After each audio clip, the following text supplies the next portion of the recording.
कोल्हापूर जिल्हा सहकारी दूध उत्पादक संघ गोकुळच्या निवडणूक प्रक्रियेसाठी जिल्ह्यातील 5,439 दूध संस्थांनी ठराव दाखल केलेत. यामध्ये 56 ठराव दुबार प्राप्त झाल्यामुळं त्यावरील सुनावणीला आजपासून सुरुवात करण्यात आली. पहिल्या दिवशी 15 दुबार ठरावासंदर्भात सुनावणी घेण्यात आली.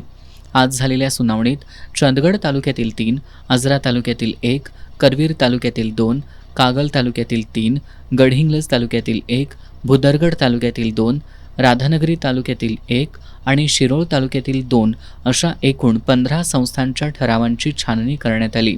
सुनावणी दरम्यान संबंधित ठराव सभेतील बहुमतानं मंजूर झाला होता का, सभेचे इतिवृत्त, सभेची नोटीस, लेखापरीक्षण अहवाल, सभासद नोंदी, आय आणि जे नमुने तसंच अधिसूचनेनुसार आवश्यक कागदपत्रांची तपासणी करण्यात आली. यावेळी संबंधित संस्थांच्या संचालकांनी उपस्थित राहून आपली बाजू मांडली. दरम्यान आज 6 दुबार ठरावधारक सुनावणीला अनुपस्थित होते, तर 3 ठरावधारकांनी वकिलामार्फत आपली बाजू मांडली.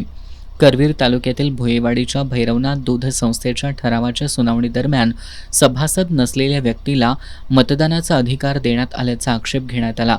तसंच चंदगड तालुक्यातील एका दूध संस्थेच्या दुबार ठरावधारकानं आपला अर्ज माघारी घेतला, अशी माहिती प्राधिकृत अधिकारी तथा सहाय्यक निबंधक कृष्णा ठाकरे यांनी दिली. कोल्हापूर जिल्हा सहकारी दूध उत्पादक संघ मर्यादित कोल्हापूर गोकुळ या संस्थेच्या संचालक मंडळ पंचवार्षिक निवडणूक 2026 ते 31 या कालावधीसाठी निवडणूक प्रक्रियेसाठी जे सभासद प्रतिनिधीचे ठराव या कार्यालयाकडे एकूण 5,439 प्राप्त झालेले आहेत. सदर ठरावामध्ये 56 ठराव दुबार आहेत आणि दुबार ठरावाची आज 15 संस्थांची सुनावणी घेतलेली आहे आणि अशीच ही सुनावणी सोमवारपासून पुढं कंटिन्यू आम्ही चालू ठेवणार आहे. दुबार ठरावांसंदर्भातली सुनावणी 16 जुलैपर्यंत सुरू राहणार आहे. आजच्या सुनावणीमध्ये काही ठिकाणी चेअरमन आणि सचिव यांच्या विरोधात संचालक, तर काही ठिकाणी चेअरमनच्या विरोधात सचिव आणि संचालक आमने सामने आले होते.